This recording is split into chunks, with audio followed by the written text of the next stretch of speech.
Okay, so let's continue. So it's actually a shorter paragraph. Chapter, I mean. Okay, so part number 3, restrictions.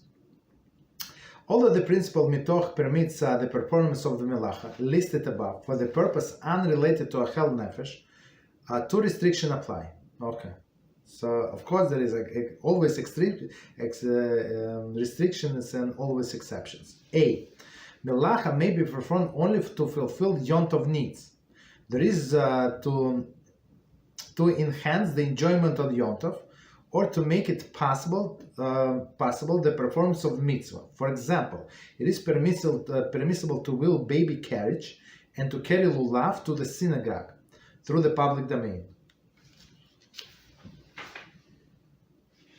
Let's stop here and let's try to understand. So everything that is allowed based on this concept of mitoch sins, right? It's only what you need for Yom Tov, to fulfill the mitzvah or enjoyment, or this, as we said, this hot water bottle for physical comfort, right? So of course, right, the example would be carriage, baby carriage. So otherwise on Shabbos you would not be allowed unless you have eruv, right? Or carry lulav to the synagogue. So the lulav is also not such an easy thing.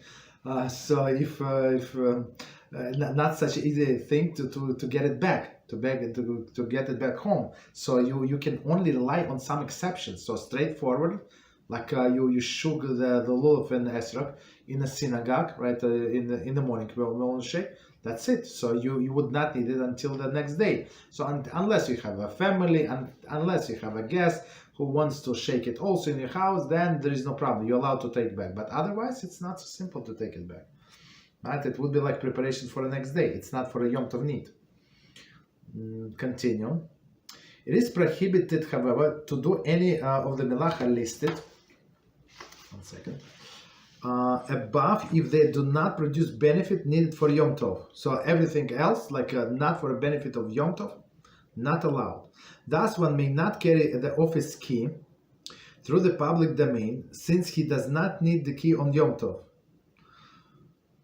We will elaborate on these specifics, on what is defined legitimate Yom Tov need in chapter 15. So, and sometimes that's actually very common. So people would have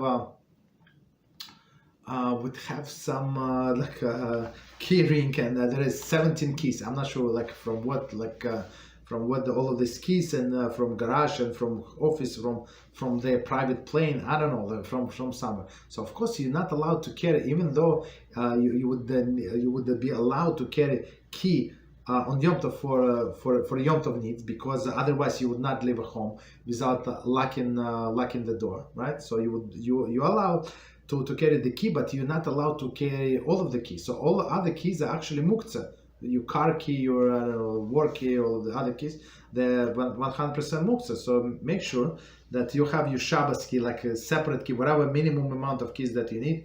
If you live in a building, maybe from downstairs, from maybe, 2 doors, 3 doors, whatever you have doors, and from your apartment, that's it. No more. All other keys are extra. So make sure that you have separate copies of the key. Continue. B. Melachos may be performed on Yom Tov only to produce benefit that is common for most of the people.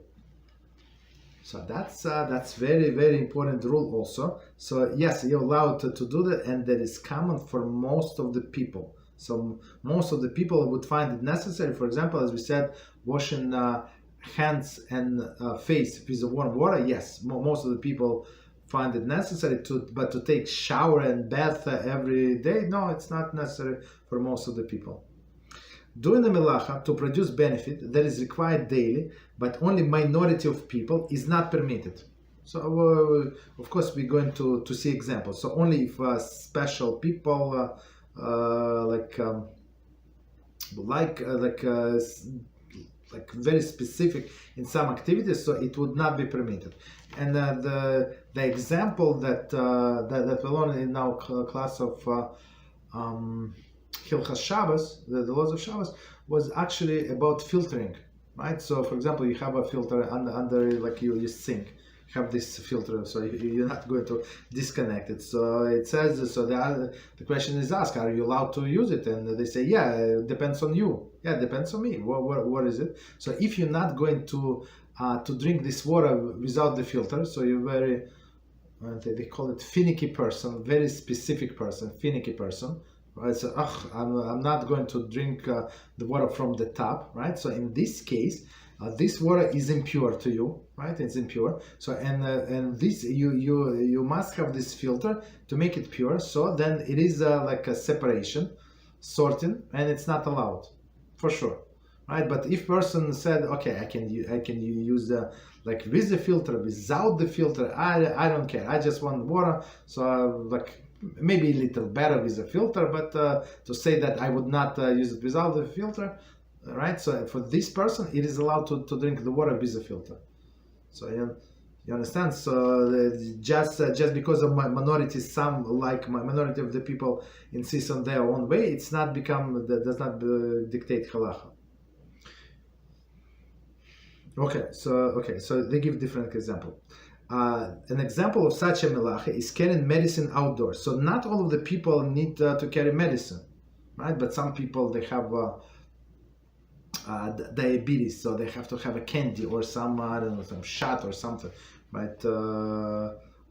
For like medicine. Since medicine is not daily requirements for most of the people, carrying in the public domain cannot be permitted simply on the basis of mitoch. So that's I think it's a brilliant example, right? You like, yes, for you it's very important to have this medicine, but and it is allowed to carry on Yom Tov, but not the medicine. Because why? Because most of the people are not going to not to use the medicine on Yom Tov. Okay, we can stop here. So I'm going to stop. I like this idea to stop before the summary. So next time, Beezrat Hashem, we're going to start with the summary of what we learned today. I think it's very refreshing. Okay.